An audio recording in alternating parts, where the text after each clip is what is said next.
అందరికీ నమస్తే. ఈరోజు వీడియోలో మనం వినబోయే కథ ఏంటో తెలుసుకునే ముందు, కొత్తగా ఎవరైనా మన ఛానల్ చూస్తున్నట్లయితే తప్పకుండా ఒక లైక్ చేసి ఛానల్‌ని సబ్స్క్రైబ్ చేసుకోండి. ఇక కథలోకి వెళ్తే సమయం ఉదయం 9 అవుతుంది. సునైన టిఫిన్ చేయడానికి వెళ్తూ 2 రోజుల క్రితం అక్కడికొచ్చిన వసుంధర గది వైపు చూసింది. వసుంధర మంచం మీదే ఇంకా పడుకొని కనబడేసరికి ఈవిడ ఇంకా లేచినట్లేదే.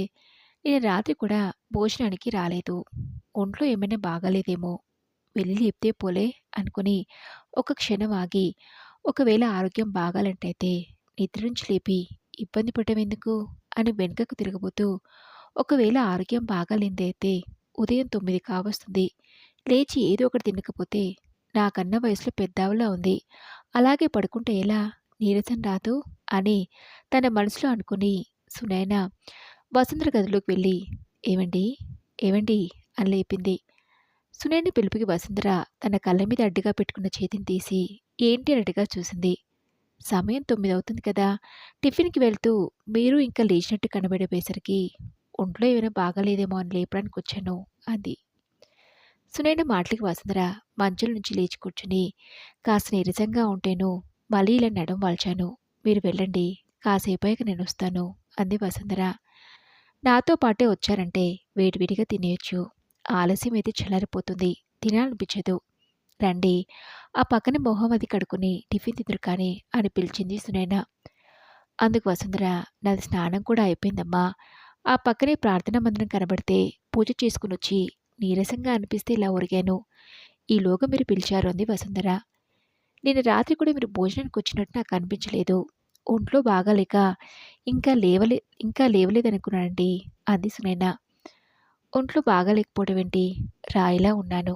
మనసే ఏం బాగాలేదు అనుకుంది వసుంధర చిన్నగా తనలో తానే. సునైనకి వసుంధర మాటలు వినపడకపోయేసరికి ఏదో అంటున్నారు నాకు వినిపించలేదు అంది. ఏం లేదమ్మా, ఇదంతా నా కర్మని బాధపడుతున్నాను. మీరు వెళ్ళండి ఆలస్యం అవుతుందనడంతో సునైన లేదండి, ఈ ఆశ్రమంలో ఉండే మన తోటివారిని చూసుకునే బాధ్యత ఇక్కడ ఉన్న మనందరిపై ఉంటుంది. మీరొచ్చి 2 రోజులైనా ఇంతవరకు బయటికి రాలేదు. భోజనం చేయటం లేదు. మీకేమైనా అయితే అంది సునైన. ఏమవుతుంది? మహా అయితే పోతానేమో. దానికోసమే ఎదురుచూస్తున్నాను. కానీ ఆ పైవాడికి నా మీద జాలి కలగటం లేదు. నువ్వు చేసిన పాపాలన్నిటికీ శిక్ష అనుభవించేదాకా భూమి మీదనే ఉండు అని నన్ను ఇలాంటి పరిస్థితికి తీసుకొచ్చాడంటూ వసుంధర కంటతడి పెట్టుకుంది.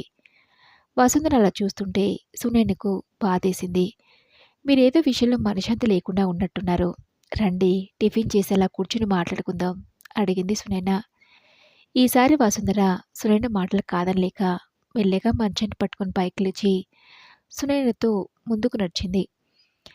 వసుంధర టిఫిన్ చేసి నడుచుకుంటూ వెళ్ళి పచ్చని చెట్ల నడుమ ఒక బెంచ్పై కూర్చున్నారు.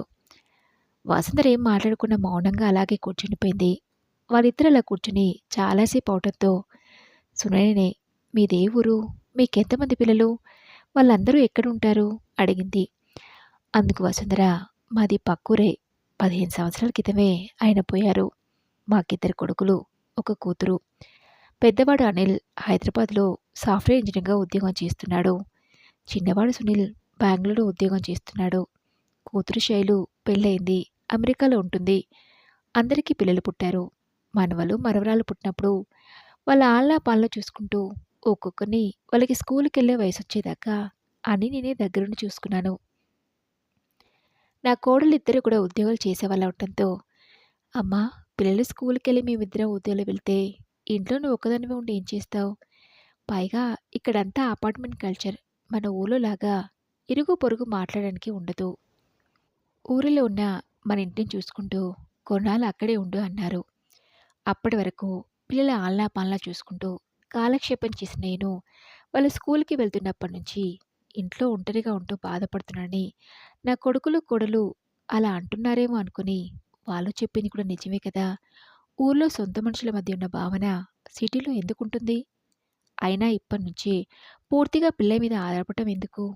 ఒంట్లో ఓపికుంది. నా పని నేను చేసుకోగలను.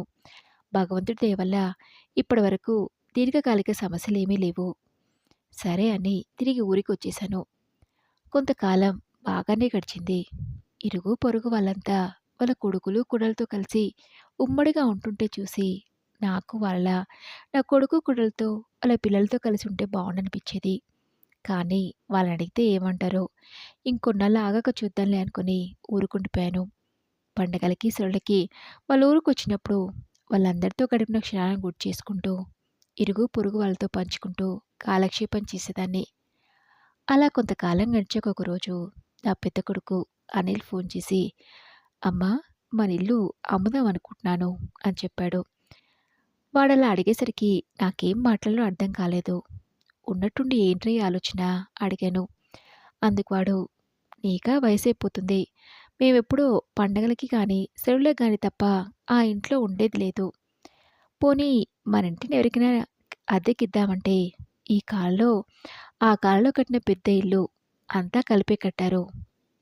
అద్దెకివ్వడానికి వీలుగా లేదు. ఊరికే పడుంటుందని తమ్ముడిని కూడా అడిగాను. వాడు అందుకు సరే అన్నాడు. నువ్వేమంటావు?" అడిగాడు.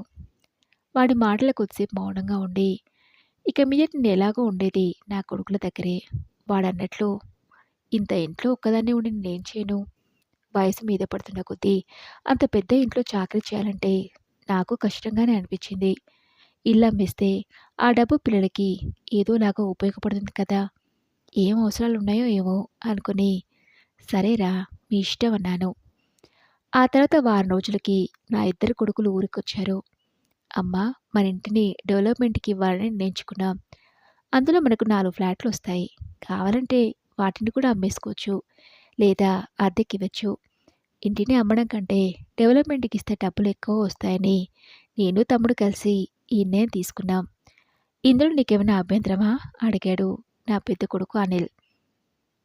నా కొడుకులు ఏది చేసినా బాగా ఆలోచించి చేస్తారు కదా! అని అందులో నాకేం అభ్యంతరం లేదని చెప్పాను. కన్‌స్ట్రక్షన్ పూర్తయ్యే వరకి నన్ను అక్కడి దగ్గరలో ఉండి చూసుకోమన్నారు. అక్కడి దగ్గర నేను ఉండడానికి వీలుగా ఓ 2 రూములున్న ఇంటిని అద్దెకు తీసుకొని అందులో ఉంచారు. వాళ్ళు చెప్పినట్టే ఆ ఇంట్లో ఉంటూ రోజు ఒకసారి వెళ్లి చూస్తుండేదాన్ని. సంవత్సరం లోపే పనంతా పూర్తయింది. చూస్తుండగానే దాదాపు అన్ని ఫ్లాట్లు అమ్ముడుపోయాయి. కన్‌స్ట్రక్షన్ అంతా పూర్తయ్యాక ఓ రోజు నా కొడుకులిద్దరూ వచ్చి నా చేతిలో తాళం చెవులు పెట్టారు. అవి దేనివో నాకర్థం కాలేదు. ఏంట్రా ఇవని అడిగాను. నా పెద్ద కొడుకు అనిల్, "ఇవి నీ ఇంటి తాళం చెవులమ్మా" అన్నాడు. "నా ఇంటివా?" అడిగాను ఆశ్చర్యంగా. "అవునమ్మా! మన ఇంటిని డెవలప్‌మెంట్‌కి ఇచ్చాం కదా! అందులో మనకి 5 ఫ్లాట్‌లొచ్చాయి. అందులో 2 నేను, 2 తమ్ముడు తీసుకున్నాం. ఇక మిగిలిన ఒకటి ఇవి ఆ ఫ్లాట్‌కీసే" అన్నాడు. వాడన్న మాటలకి నా నోట మాట రాలేదు. ఊళ్ళో ఇంటిని అమ్మేసి నన్ను వాళ్ళ ఇంటికి తీసుకెళ్తారనుకుంటే నాకు ఫ్లాట్ ఇచ్చి అందులో ఉండమన్నారు. అంత పెద్ద ఫ్లాట్‌లో ఒక్కదాన్నే, పైగా ఇరుగు పొరుగు వాళ్ళు మాట్లాడడానికి ఎవ్వరూ ఉండరని అపార్ట్మెంట్‌లో నేనొక్కదాన్నే ఉండలేనురా! నేను మీతో పాటు వచ్చేస్తానన్నాను. అందుకు అనిల్, "కొంతకాలం హాయిగా ఈ కొత్తింట్లో ఉండమ్మా! అప్పుడప్పుడు మేమంతా వచ్చిపోతుంటాం కదా!" అని బలవంతంగా నన్నందులో ఉంచడానికి ఒప్పించారు. వారం రోజులు అతి కష్టంగా అక్కడ ఉన్న నాకు ఆపై ఒక్క నిమిషం కూడా ఉండాలనిపించలేదు. అంతకు ముందున్న ఇల్లున్నప్పుడు ఇరుగు పొరుగు ఇలా పిలిస్తే పలికేవారు. అదే అపార్ట్మెంట్లో అయితే ఉదయం లేవగానే ఎవరి పనుల మీద వాళ్ళు వెళ్ళిపోయేవారే తప్ప చూద్దామన్నా ఎవ్వరూ కనిపించకపోయేది. ఏదైనా జరగడం జరిగినా ఎవరూ పట్టించుకోరు. అక్కడ ఉన్న కొన్ని రోజులకే చాలా కష్టంగా అనిపించింది. నేనక్కడ ఉండలేక నా కొడుకులకు ఫోన్ చేసి, "నన్ను మీతో పాటు తీసుకెళ్ళిపోండ్రా! నేనొక్కదాన్నే ఇక్కడ ఉండలేకపోతున్నా" అడిగితే, "ఎందుకమ్మా అస్తమానం ఫోన్ చేసి మా పనులను చెడగొడతావు? నీకన్ని సౌకర్యాలు కల్పించడానికే నిన్నడిగే నిర్ణయం తీసుకున్నాం కదా! అయినా ఇప్పుడేం కష్టం వచ్చిందని? నెల నెలా డబ్బు పంపిస్తున్నాం కదా! హాయిగా ఉండక" అన్నారు. నేనొక్కదాన్నే ఇలాంటి పరిస్థితిలో ఉండలేకపోతున్నానురా! తీసుకెళ్ళండి అని వేడుకున్నా. "అమ్మా! మా ఉరుకుల పరుగుల జీవితంలో నిన్నేమని చూసుకోము. మేమంతా మా పనుల మీద వెళ్తే ఇక్కడ కూడా ఉండేది నువ్వొక్కదానివే కదా! అదేదో అక్కడే ఉండు" అని ఫోన్ పెట్టేశాడు పెద్దోడు. నా చిన్న కొడుక్కి ఫోన్ చేసి నా బాధని చెప్తే, "వారం రోజుల్లో నేను మన ఊరికి వస్తానమ్మా! అప్పటి వరకి కాస్త ఓపిక పట్టు" అన్నాడు. వాడు చెప్పినట్టు వారం రోజులు కష్టంగా భరించాను. 10 రోజుల తర్వాత నా చిన్న కొడుకు సునీలొచ్చి, "నాతో పాటు రా అమ్మా" అంటే వాడింటికి తీసుకెళ్తున్నానని సంబరపడ్డాను కానీ, నన్నిక్కడ తీసుకొచ్చి పడేశాడు. అది ఒక్క మాటైనా చెప్పకుండా నేను వాళ్ళని ఏమడిగానని? బ్రతికున్నన్ని రోజులు వాళ్ళ వాళ్ళతో పాటే ఉంటా అన్నాను. అది తప్పా?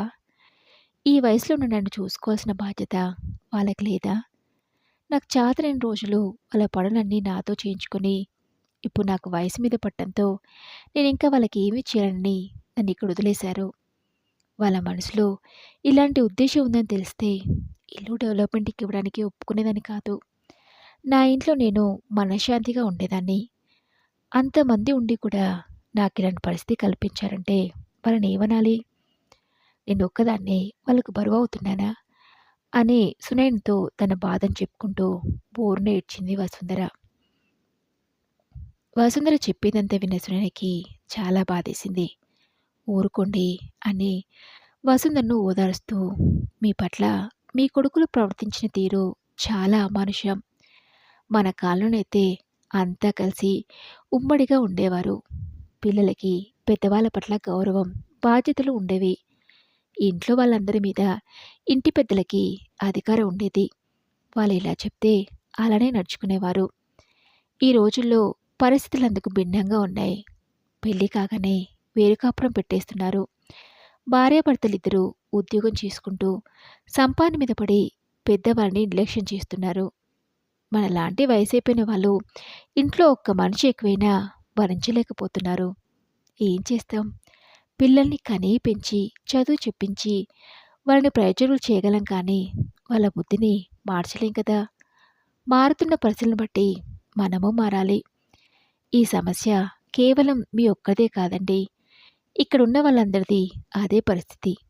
అందరూ ఉండి ఎవరూ లేని వాళ్ళ తప్పదు అన్నట్టు కాలాన్ని గడుపుతున్నారు. ఇంకా జరిపిన దాని గురించి ఆలోచించి మీ మనసు పాడు చేసుకోకండి. రేపు వాళ్ళకి ఇలాంటి పరిస్థితి వస్తే కానీ అర్థం కాదు మనం పడిన బాధేంటో. కొంతకాలం పోతే ఇక్కడ ఉండటానికి మీకే అలవాటవుతుంది. అప్పుడప్పుడు ఆలోచిస్తే ఒకందుకు మన వయసు వాళ్ళు ఇలాంటి హోమ్‌లో ఉండటమే నయమనిపిస్తుంది. మనం పిల్లలతో ఉన్నా వాళ్ళకి మనల్ని పలకరించే సమయం లేక సరిగా పట్టించుకోరు. మనం వాళ్ళ మధ్య ఉన్నా ఒంటరిగా ఉంటున్నామనే భావనలో బతకడం కంటే, మన వయసు వాళ్ళతో కష్ట సుఖాలను పంచుకుంటూ ఉన్నన్ని రోజులు ప్రశాంతంగా జీవితాన్ని గడపొచ్చు. ఇక్కడ ఉన్న వాళ్ళంతా ఒకరికొకరు చాలా సహాయంగా ఉంటారు. ఎందుకంటే, నా అనే వాళ్ళ ప్రేమ, ఆప్యాయత కరువై ఈ వయసులో వాళ్ళకు దూరంగా ఉండి, ఎదుటి వాళ్ళు పడుతున్న బాధ వాళ్ళు అనుభవిస్తున్నారు కాబట్టి. మీరేం బాధపడకండి. మీకు మేమంతా ఉన్నామని సునైన ధైర్యం చెప్పడంతో వసుంధర మనస్సు కాస్త తేలికపడింది. ఆ తర్వాత కొద్ది రోజుల్లోనే అక్కడున్న వాళ్ళందరితో బాగా కలిసిపోయి, అయినా వాళ్ళందరికీ దూరంగా ఉంటున్న బాధ నుంచి బయటపడి సంతోషంగా కాలం గడుపుతుంది వసుంధర. మరి ఇదండి రోజు కథ. ఈ కథపై మీ విలువైన అభిప్రాయాన్ని నాతో కామెంట్ బాక్స్‌లో షేర్ చేసుకోండి. అలాగే ఈ కథ మీకు నచ్చితే తప్పకుండా ఒక లైక్ చేసి ఛానల్‌ని సబ్స్క్రైబ్ చేసుకోండి. మరొక మంచి కథతో మళ్ళీ కలుసుకుందాం.